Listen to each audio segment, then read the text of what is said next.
के संग bride and groom के लिए चुनिए best parlour dream dry for main and women.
Dreams bring back all the memories of everything we've been through.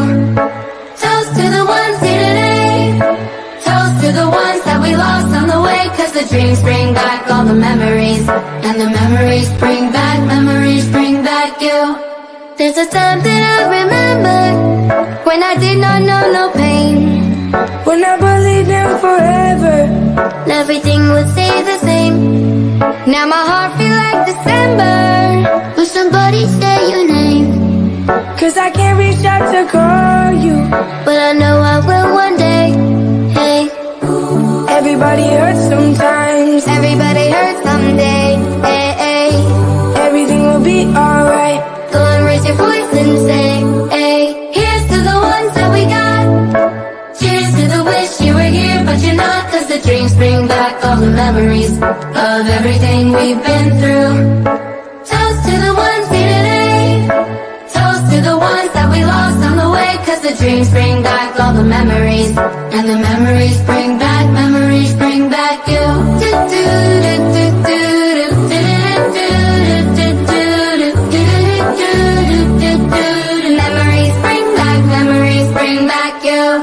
There's a time that I remember when I never felt so lost. When I felt like all the hatred was too powerful to stop. Ooh, yeah. Now my heart feels like an ember, and it's lighting up the dark. I'll carry these torches for ya, that you know I'll never drop. Yeah. Everybody hurts sometimes. Everybody hurts someday. Hey, hey. Everything will be alright. Go and raise your voice and say, hey. Here's to the ones that we got. Oh. Cheers to the wish you were here, but you're not. Cause the dreams bring back all the memories of everything we've been through. Toast to the ones here today. Toast to the ones that we lost on the way. Cause the dreams bring back all the memories. And the memories bring back you. Memories bring back you.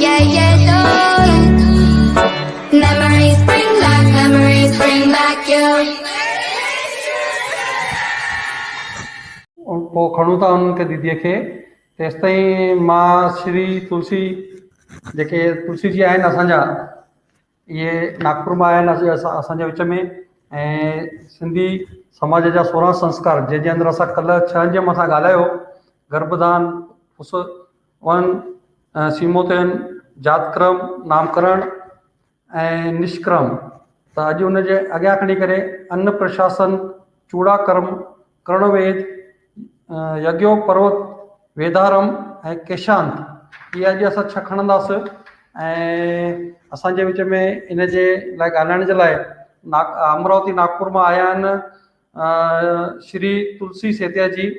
इहे producer ऐं director Sindhi ड्रामनि जा आहिनि। इन्हनि खे चङा ई award मिलिया आहिनि, national award international award मिलिया आहिनि ऐं हिननि खे हिकु लाइफ टाइम अचीवमेंट अवॉर्ड बि मिलियो आहे सुंदर कला संगम नागपुर जे हुतां।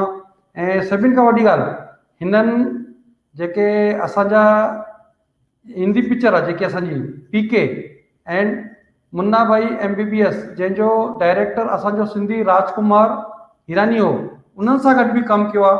त अहिड़ी ख़ासि शख़्सियत अॼु असांजे विच में असांजा सिंधी समाज जा 16 संस्कार उन मां 6 पार्ट अॼु असांखे ॿुधाईंदा। त मां प्रेम जी खे चवां थो त उन्हनि खे स्टेज ते घुरायो वञे ऐं उन्हनि खे अॼु जे हिन कार्यक्रम जी शुरूआत करायूं असां। हिननि चङा पंहिंजा किताब बि पब्लिश कया आहिनि। डायरेक्ट हिननि सिंधी जेकी महानाटक उहो बि हिननि डायरेक्टर कयो आहे। ऐं साईं जय झूलेलाल। जय झूलेलाल साईं रतन जी, जय झूलेलाल। जय झूलेलाल। अॼु तव्हां असांजे विच में आया आहियो, तव्हांजो स्वागत। मूंखे चङनि ॾींहंनि खां तव्हांखे घुराइण जी इच्छा हुई पर मां चयो भैया खे कीअं घुरायूं। मां चयो कुझु न कुझु हिननि ड्रामा नाटक ऐं हेॾा किताब लिखिया आहिनि त छो न हिननि खे हिकु गंभीर विषय ॾेई करे ऐं हुन गंभीर विषय मथां हुननि जी जानकारी सभिनि ताईं पहुचायूं। त मां चयो इहो हिकु सुठो स्टेज आहे अॼु। त इन करे मां अंकल माना भैया खे सोचियो हिन में घुराईंदसि। त अॼु मुंहिंजो बि योग सुठो आहे, भैया बि हा चई। एॾे बिजी शेड्यूल में पंहिंजो वक़्तु कढी करे असां सभिनी जे लाइ आयो। तव्हांजी महिरबानी ऐं अॼु जे कार्यक्रम जी तव्हांजे हथां शुरूआत कई वञे। साईं पहिरें त सभिनी खे जय झूलेलाल। जेके बि असांजे अॼु जे वेबिनार जा जेके गेस्ट आहिनि पहिरें त उन्हनि सां जय झूलेलाल। ऐं जेके हे कार्यक्रम ॾिसी रहिया आहिनि उन्हनि खे सभिनी खे जय झूलेलाल। ऐं मां सभ खां पहिरीं इष्टदेव झूलेलाल जे चरणनि में नमन थो कयां। पंहिंजे गुरु नानक देव जी खे नमन थो कयां। अमर शहीद संत कंवरराम साहिब जन जे चरणनि में नमन, जंहिं धरतीअ तां अमरावती कवरधाम असां उतां बिलोंग कयूं था। मां उन्हनि खे नमन कयां थो।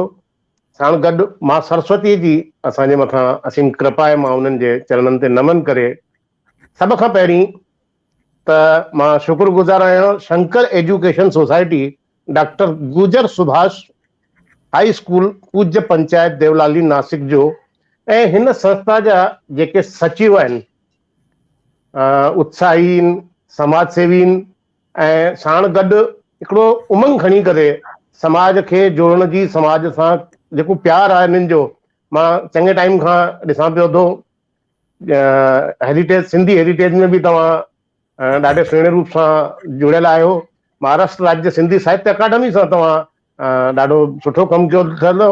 इन खां सवाइ मां हाणे जेको ॾिठो स्कूल जंहिं महिल स्कूल जा दर्शन थिया त मां त ख़ुदि वाइड़ो थी वियुमि की भई देवलालीअ में हिन तरीक़े जी डेवलपमेंट, हेॾो वॾो स्कूल ऐं रतन भाई असांजा हलाईंदा आहिनि त इहो असांजे लाइ ॾाढे वॾे फ़ख़ुर जी ॻाल्हि आहे। मुंहिंजे लाइ न आहे, मां त चवां थो सिंधी समाज लाइ फ़ख़ुर जी ॻाल्हि आहे की एॾी वॾी देन तव्हांजी आहे त ईश्वर तव्हांखे अञा सफलता ॾे, अञा ऊचाइनि ते छुओ। इहा ई कृपा, इहा ई मां पंहिंजे शुभकामनाऊं तव्हांखे ॾेई करे ऐं मां एतिरो ई चवंदुमि की असां तव्हां मूंखे हिते घुरायो उन लाइक़ु मूंखे सम्झो अथव। हालांकि मां कोई विद्वान कोन आहियां, न कोई मूंखे इन तरीक़े जो जीअं कल्ह मां सॼो सेमिनार कल्ह ॾिठो वेबिनार असांजा डॉक्टर संतोष मोटवाणी जी, उन्हनि ॾाढी सुहिणियूं ॻाल्हियूं ॿुधायूं 16 संस्कारनि जे बारे में।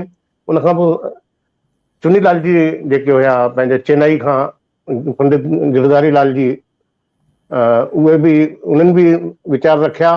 ऐं असांजी भेण जेका हेमराजानी कल्ह आई हुई उन्हनि जेका चित्रकारी ॾेखारी, ऐं अॼु त वरी साईं सोने ते सुहागा हो की मां त चाहींदुमि की जंहिं हिसाब सां अॼु असां चित्र ॾिठासीं त चित्रकारी ऐं मां छाकाणि मां ख़ुदि कलाकार आहियां त मां उन एंगल सां ॾिसां पियो। मां इहे चित्र मां ॾिठा आहिनि किताबनि में, पर मां हीअं ॾिसां पियो कि भई हिननि मेघराज जी ठाहिया आहिनि या मूंखे ख़बर न हुई। ऐं संध्या कुंदानी जो बि धन्यवाद आहे कि उन्हनि इन तरीक़े जो असांजे साम्हूं उहा शइ खणी आया। मां उन्हनि जो बि थोराइतो आहियां, छाकाणि त असांजी जेका कला आहे असां किथे ॾेखारियूं। त असांखे इहो प्लेटफॉर्म तव्हां ॾियो था, असांखे इन तरीक़े जो ॻाल्हियूं रखण जो, इन तरीक़े जो विषय रखण जा कार्य ॾियो था, त पहिरियों त तव्हांजा लख तोरा। ऐं मां हाणे जीअं मां ॿुधायो कि मां कोई विद्वान न आहियां, पर मां 16 संस्कारनि जे बारे में किताब में पढ़ियो ज़रूरु, तॾहिं मां तव्हांखे हा कई कि तव्हां मूंखे चयो भई संस्कारनि जे बारे में ॻाल्हाइणो आहे, त मां चयो ठीकु आहे। छाकाणि त शदाणी दरबार, पूज्य शदाणी दरबार वारनि इहो किताब 16 संस्कार किताब प्रकाशित करायो आहे, नंढो सो किताब आहे। उनमें 16 संस्कारनि जे बारे में कुझु जानकारी ॾिनल हुई, त मां उहो पढ़ियो त मुंहिंजे दिमाग़ में उहा शइ वेठल हुई। साथियो, हाणे मां पंहिंजो विषय ते अचां थो रतन जी, कि असां जेके आहियूं, असां रामायण ॾिठो आहे। रामायण में राजा दशरथ के 4 पुट आहे, सभिनी खे ख़बर आहे, राम, लक्ष्मण, शत्रुघ्न ऐं भरत। त उन्हनि पंहिंजे जंहिं महिल उहे नंढड़ा हुया त तंहिं महिल उन्हनि छा कयो, उन्हनि खे गुरुकुल में मोकिलियऊं, गुरू वटि मोकिलियऊं। छाजे लाइ? उन्हनि खे उहे संस्कार मिलनि। त अॼु उहो वातावरण कोन्हे। चाहे महाभारत में बि ॾिसूं त कौरव ऐं पांडव बि संस्कारनि जे लाइ उन्हनि खे मोकिलियो वियो कि भई तव्हां गुरु द्रोणाचार्य खां वञी करे सिखो, तव्हां फलाणे गुरू खां सिखो। त अॼु मां उन प्लेटफॉर्म ते वेठो आहियां जेका शिक्षा क्षेत्र खे बिलोंग करे थी पई, शंकर एजुकेशन सोसाइटी, जेके पाण ॿारनि खे संस्कार ॾियनि था। पर अॼु मूंखे लॻे थो गुरुकुल जी बि हिकिड़ी ज़रूरत आहे, उहो बि इन तरीक़े जो कार्य थिए। त उहो बि मां अचां थो पंहिंजे विषय ते धीरे धीरे। त असां जेके आहियूं, असां सिंधी आहियूं ऐं असां बिलोंग कंदा आहियूं सिंध खां। असांजा वॾा सिंध भूमि ते उन्हनि जो जनम थियो ऐं सिंधू नदीअ ते ई वेदनि जी रचना थी। त वॾे में वॾो वारिस जेके आहियूं असां आहियूं। ऐं संस्कारनि जी देन जेका आहे उहा सम्झो अगरि सिंध जी आहे, हिंद जी आहे, त हिंद अगरि सिंध आहे, सिंध हिंद आहे। त असांजी देन आहे संस्कारनि जी, असां हुन जा वारिस आहियूं। पर छा असांखे 16 संस्कारनि जे बारे में ख़बर आहे छा? अगरि मां इहो चवां कि कुझु महाराज स्वामिनि खे छॾे करे, कुझु संतनि खे छॾे करे, ऐं बाक़ी मूंखे लॻे थो सिंधी समाज में 2% अहिड़ा माण्हू हूंदा जिन खे 16 संस्कार असांजा ख़बर हूंदा। ऐं मां इन करे शुक्रगुज़ार आहियां तव्हांजो कि तव्हां इन तरीक़े जो जेको वेबिनार खणियो, तव्हांजे लाइ किथां दिमाग़ में आई भॻवानु ॼाणे, उहो त ईश्वर थो ॼाणे कीअं तव्हांखे सोच आई आहे कि भई असां महाराज स्वामिनि खे घुरायूं या कुझु जिन खे ॼाण आहे उन्हनि खे घुराए करे असांजी भेणाणे योगा सेखारी ॿुधायूं। पर इहे इन तरीक़े जो जेको कमु आहे, त इहो तव्हांजे दिमाग़ में आई आहे। इहो तव्हां पहिरियों त तव्हां उनजा लख थोरा आहिनि तव्हांजा कि ईश्वर तव्हांखे अञा इन तरीक़े जी रचना कीअं कजे उहा तव्हांखे अञा मार्गदर्शन ॾे ऐं तव्हां इन कार्यक्रम खे अॻिते वधाईंदा रहो। त हाणे 16 संस्कारनि जी ॻाल्हि ईंदी त 16 संस्कारनि जे बारे में त तव्हां सभु ॿुधाए चुका आहियो, कल्ह बि गर्भाधान हुजे या ये 16 संस्कार हाणे बि तव्हां ॿुधाया कि असां ॼणनि जे बारे में कीअं गर्भ धारण कीअं कबो आहे, या जात कर्म छा आहे, नामकरण छा आहे, निष्कर्म छा आहे, ऐं आख़िरी में अग्न्यादान थींदो आहे। ऐं हुन में बि 3 अग्न्यादान में 3 अञा अहिड़ियूं शयूं थींदियूं आहिनि जेके संस्कार आहिनि। उन करे 16 संस्कार आहिनि, मिली करे 16 संस्कार थींदा आहिनि। महाराज स्वामी वेठा आहिनि, मां उन्हनि जे साम्हूं छा उनजे बारे में ॻाल्हाए सघंदुमि। त मां इन करे ई मूंखे हिकिड़ो विषय तव्हां चयो कि भई ॿारनि खे जेको अन्न प्राशन ते मूंखे ॻाल्हाइणो आहे। हाणे अन्न खाराइण जो जी ॻाल्हाइण जो तव्हां मुंहिंजे मथां मूंखे जवाबदारी ॾिनी। साथियो, ॿार 6 महीननि जो जंहिं महिल थींदो आहे त उन ॾींहुं ॿार खे अन्न जा पदार्थ खाराया वेंदा आहिनि। उनखे पाण अन्न जो कुझु बि खीर में मिलाए ॾींदा आहियूं, कंहिं महिल रोटी जो मिलाए ॾींदा आहिनि, कंहिं महिल कुझु जूअर जो मिलाए ॾींदा आहिनि। जेके कुझु बि शयूं आहिनि अन्न सां वास्तो रखंदड़, दाल जो पाणी या इन तरीक़े जो जेको बि आहे, त उहो ॿार खे असां 6 महीननि खां पोइ अन्न प्राशन कराईंदा आहियूं। चवंदा आहिनि त जहिड़ो अन्न तहिड़ो मन। त हाणे अचां थो मां पहिरें स्टेप ते कि गर्भ धारण जंहिं महिल थींदो आहे, गर्भ ते माता असांजी काई बि गर्भ सां हूंदी आहे, त उन महिल उनखे बि ओड़ो ई अन्न खाइणु घुरिजे जेको सात्विक हुजे, जंहिंमें ॾाढे भाव सां ममत्व सां उहो अन्न ठहियलु हुजे ऐं उन में भाव हुजनि, त छाकाणि त जेको असां खाईंदासीं उहो ई असांजे ॿार खे उहो वञी करे पहुचंदो, त उनखे उहो वीचार उन तरीक़े जो मन में भाव प्रकट थींदो आहे, ईंदो आहे। त इन करे अन्न जो ॾाढो वॾो गहरो संबंध आहे। इन करे असांजो जेको बि आहे, हाणे मां अॼु जी स्थिति ते अचां थो कि अॼु अगरि ॾिसूं था त कुझु घरनि में मायूं असांजो रोटी वोटी मायूं ठाहिनि थियूं।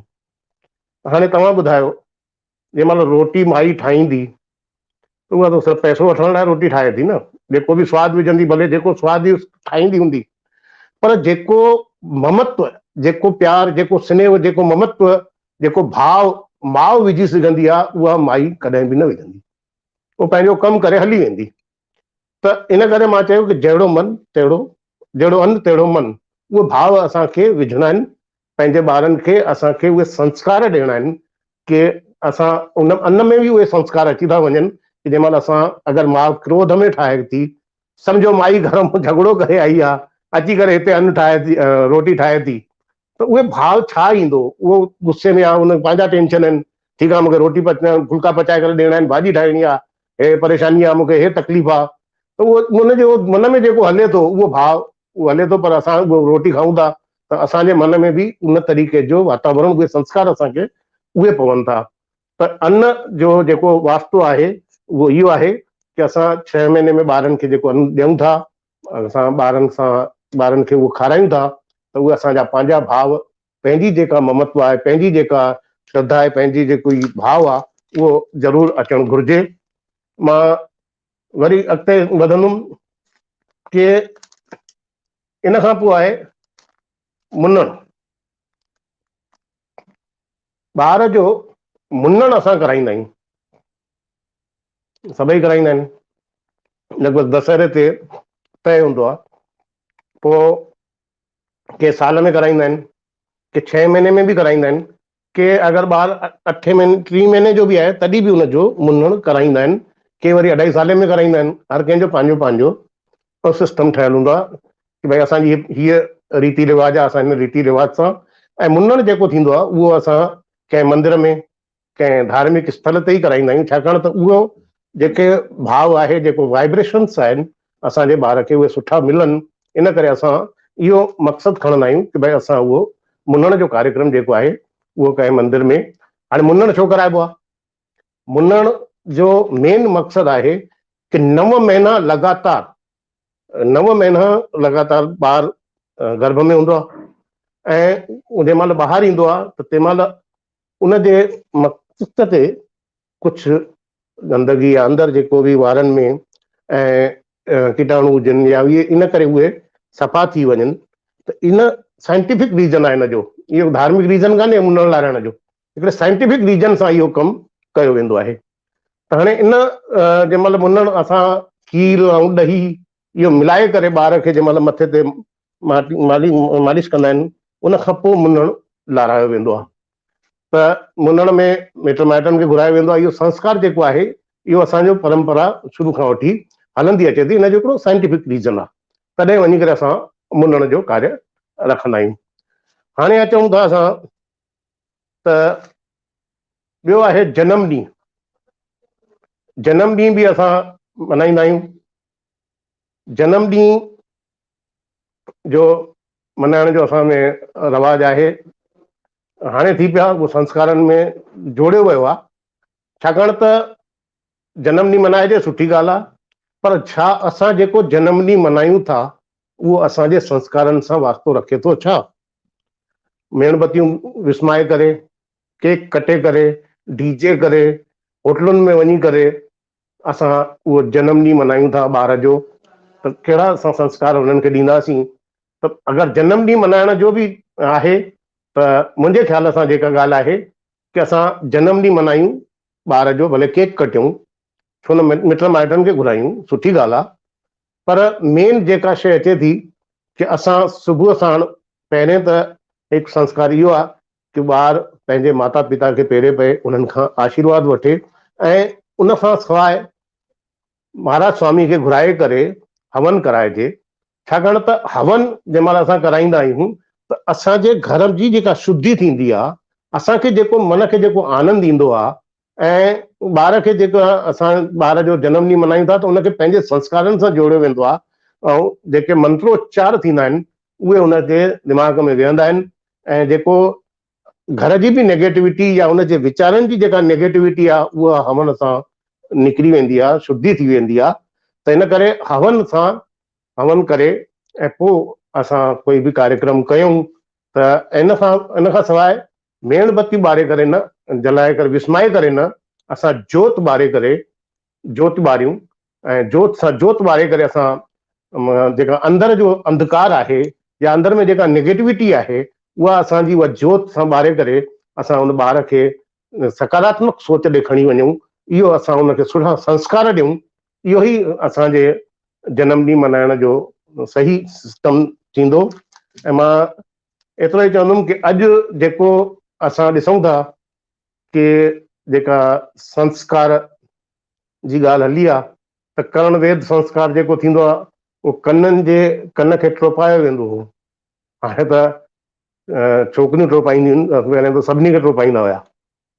त उनजो रीज़न कारण इहो ई हो कि कन सां जेको बि वास्तो रखंदड़ काई बि बीमारी हूंदी या कुझु बि हूंदी त उनखे उहो करण जेका छेद कराईंदा, करण वेद कराईंदा, कन टोपाईंदा हुया। त उन सां उनजो जेको ॿियूं जेके बि उनमें कन सां वास्तो रखंदड़ कोई बि बीमारी उनखे छुहंदी न हुई ऐं इन तरीक़े सां उहो करण वेद जो कमु थींदो हो। ऐं अॼु असां अचूं संस्कारनि जी ॻाल्हि ते कि असां कहिड़ा संस्कार ॾियूं था ॿारनि खे या असांजा ॿार कीअं असां सां ट्रीट कनि था, छा असां पंहिंजे ॿारनि खे उन तरीक़े सां संस्कार ॾियण जो कमु करे रहिया आहियूं, इहो पंहिंजो पाण खां पुछूं, जवाबु ईंदो। मुंहिंजे ख़्याल सां कुझु हद ताईं, वरी मां उहे चवंदुमि कि 2% मुश्किल सां हूंदा जिन जा ॿार इन तरीक़े जे संस्कारनि सां वास्तो रखंदा हूंदा, पर कुझु ॿार ॾाढा सुठा बि आहिनि ऐं कुझु ॿार टेड़ा बि आहिनि। त असां हिननि कार्यक्रमनि जे माध्यम सां जेका असांजे रतन चावला जी कार्यक्रम रखियो आहे त असांजा हिक खां हिकु विद्वान हिते वेठा आहिनि, जय आहूजा वेठा आहिनि, महाराज स्वामी वेठा आहिनि, उहे हिकु हिकु शइ ते तव्हांजे साम्हूं उहे पंहिंजा वीचार ज़रूरु रखंदा, तव्हां असांजो मार्गदर्शन कंदा। मां त छोटा मुंहुं और बड़ी बात वारी ॻाल्हि आहे ऐं मां ॾाढो नंढो आहियां हिन क्षेत्र में, हिक खां हिकु विद्वान हिते विराजमान आहिनि। त मां सिर्फ़ु हिकिड़ी शइ ज़रूरु हिन मंच तां चवणु चाहींदुमि सरकार खे बि कि असां संस्कारनि जे ॾियण लाइ गुरुकुल जी स्थापना स्कूलनि में कराइनि। छाकाणि त मां हिकु स्कूल जे व्याप ते वेठो आहियां, शंकर एजुकेशन सोसाइटी, गुजर सुभाष हाई स्कूल, ऐं पंचायत जो बि दायित्व आहे कि संस्कारनि जे लाइ इन तरीक़े जा कार्यक्रम खणी अचनि ऐं उन मां तहे दिलि सां शुक्रगुज़ार आहियां ऐं सरकार सां मांग कयां थो कि स्कूलनि में गुरुकुल जी स्थापना, भले पोइ जेके संस्कार ॾियण जी ॻाल्हि आहे हिकु अधु पीरियड इन तरीक़े जो शुरू कनि त मूंखे लॻे थो कि असां वरी पंहिंजे संस्कारनि ॾे मोटी ईंदासीं, जेके जेके असां भुलिजी चुका आहियूं, जेके असांजे मन में ॻाल्हियूं आहिनि उहे साम्हूं अची वेंदियूं ऐं ईश्वर कंदो असांखे हीअ इन ॻाल्हि जी सफलता मिलंदी। ऐं मां वरी हिकिड़ो दफ़ो लख थोरा मञे करे रतन जी चावला ऐं पूरी टीम जेका उन्हनि जी आहे, मां उन्हनि जा लख थोरा मञिया थो। शुक्राना, तव्हां मूंखे हिते घुरायो, धन्यवाद। धन्यवाद भैया। तव्हां जेको हाणे चयो गुरुकुल जो, जेकी ॿी पॉलिसी अचणी आहे, हाणे कोरोना जे करे थोरो टाइम लेट थी थो सघे, पर मोदी जी जेकी पॉलिसी आंदी आहे उहो जस्ट लाइक गुरुकुल टाइप ई आहे, जंहिंजे अंदरि नंढनि ॿारनि जे मथां काई बि ॿी ॿोली थोपी न वेंदी। पहिरियों पंहिंजी मातृभाषा 5 दर्जे ताईं सेखारे वेंदा, 5 दर्जे खां पोइ उन्हनि खे अॻियां वधण लाइ उहो कहिड़ी बि ॿिनि भाषाउनि खे अञा चॉइस करे निकिरंदा। त उहा वरी गुरुकुल रीत वरी चालू थियण जे मथां आई आहे। सिर्फ़ु सभिनि जो सहकार खपे ऐं असां सभु गॾिजी करे उनखे फॉलो कयूं त असांजी इन रीत सभिनि जी, माना जेके बि नंढी नंढी भाषा वारा जेके बि पंहिंजा समाज आहिनि उन सभिनि जो इहे भाषाऊं बचनि थियूं, त असां बि इन ॿोली खे सहकार कयूं, सपोर्ट कयूं ऐं वधि में वधि हिनखे माण्हुनि ताईं पहुचायूं त माण्हुनि जे विच में जेके बि ग़लति फहमियूं अचनि थियूं उहे निकिरी वेंदियूं।